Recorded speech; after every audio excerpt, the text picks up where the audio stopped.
Well, hello. Today was another yard day. I had to get some of my yard work done. So we're on to number 16, I believe, of Habits for Happiness. And today's Habits for Happiness is keep an open mind. Many times it's so easy to judge or make a decision based on your information and not maybe somebody else's information about why they did something. Hey, Marcia. Hi, Steve. Hey, Dr. Liz. How are you? So I'm going to switch it over because I got to get down to the gas station.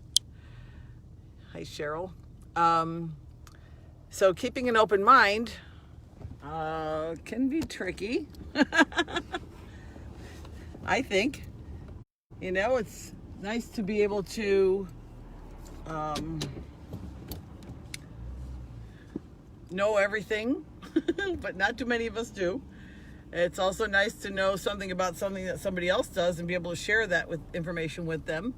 But you know what? There's always room for more information or new information that might allow you to change your mind. I know many times there have been situations where with new information, I decided on something completely different from what I thought I would decide on when presented with that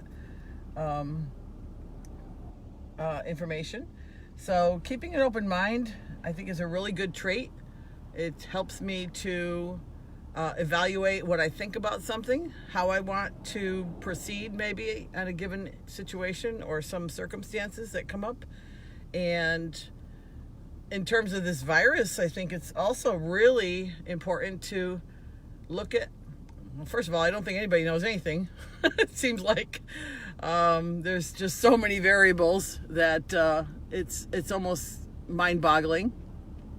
But I think the changes that are coming around are letting people realize that as new information comes, they can make new decisions or they can change what they're doing.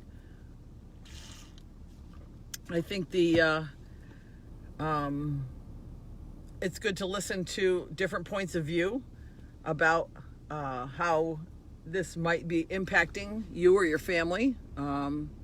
We have a family member that just informed us that they are positive, and there's not much I can do, obviously, in terms of that. But I don't live with them, so I can't help out either. So that makes it tough. So it is definitely very contagious. I think that's the only thing we really know or seem to know about this, is that it's very contagious. We also realize it's not necessarily deadly. I know a number of people who have already had it and recovered from it. And I know a few people who feel like they had it back in November, December, because it went undiagnosed because they didn't really have a name for it back then. So keeping an open mind is critical to your well-being, to not get caught up in the fear. I think sometimes people can get really caught up in the fear of, oh my God, I'm going to die. You're not going to probably die if you're fairly healthy and you have this.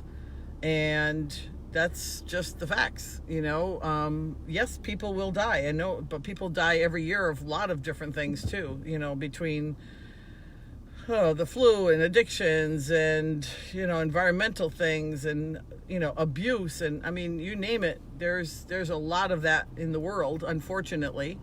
But I think if you can keep an open mind on this one, that, we don't have all the information we know to make, a 100% black and white decision about how we want to handle things. I think it's a day by day. And as new information comes in, you can make, maybe you're one of the people that's got to work an awful lot of hours. And I know that's really difficult. There's a lot of people out there working extra hours because there's so many other people who can't work or don't work because they've been shut down. So I think keeping an open mind is a really good tool for our habit for happiness. The people who seem to do well in whatever disease hits them seem to be the people who have a positive attitude about what's happening with them, or the way that they look at it is always maybe searching or looking for more information so that they can make a better decision. And I think that's super important. For me, I believe for today what I believe, and you probably do too. And I think that's okay. You know, everybody can believe something a little bit different, and that doesn't make anybody right or wrong.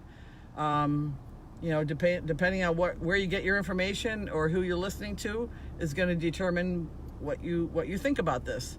So keeping an open mind is a critical piece where you don't have to, you know, jump right into the fear. Fear really does not serve us, and it keeps you stuck. It keeps you from thinking about positive things. It keeps you from being positive or having any joy or happiness. There are plenty of reasons to have joy and happiness right now, on every level. And as much as it's a difficult situation, which it is, that doesn't mean the whole thing, you know, it's not to throw the baby out with the bathwater idea. So I think it's important to keep it in balance and keep your focus on a lot of the good things that are happening. Maybe start, if you haven't done it already, start a gratitude journal. One of the other habits we had was for gratitude, and I mentioned that. And I have one that I started years and years ago, and, you know, I still add to that sometimes, different things as they come about. You know, I have a lot of gratitude for the people in my life and the way life is moving forward. It's okay. Am I happy about every single thing? Absolutely not. I will tell you that right now. I am not happy about every single thing.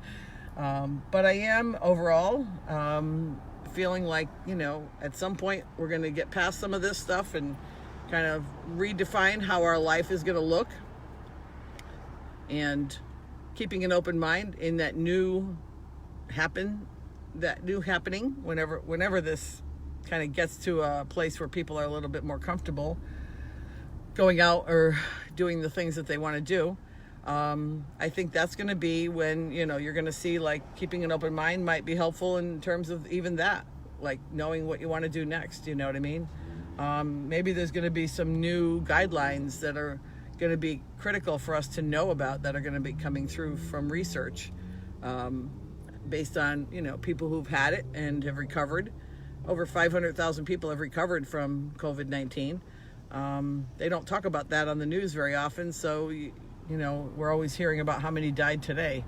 I don't know that that's a necessarily positive thing, but I understand that, you know, they want to keep on top of it and mitigate what they can. But keeping an open mind makes you realize that, you know, as much as there are people who have passed from this, there's also people who have recovered from it. And I have a few friends that have already, and they're on the other side of it, and they're doing well. So are they perfect yet in terms of their health? No, but that they're alive and they're well, and they knew that they could get through this and get past this. So they were looking at, you know, some of the things they want to change in their nutrition, some of the things they want to change in their exercise programs, and those kinds of things. So I think that's all important stuff. And keeping an open mind is another one of those really great little tools that you can keep in your toolbox and think about, so that you can have a better day today and tomorrow, and in the future. So that's all I got for today. And I hope you're having a good day. And maybe there's some new information out there that you can pass along to other people. Please do. People like that, and I like it too. I always like to be informed of new things that are happening. So with that, I will sign off with I don't know where that sun is. It's not up there. I don't see it. The sun is always up there, as we know, but the sun is always shining, guys. It's always got your back, just like your creator does, and probably a lot of people that care and love you too. Care about you and love you, as do I. So love y'all.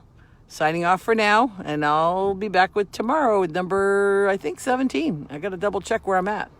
I think that was 16. So keep an open mind. Bye for now.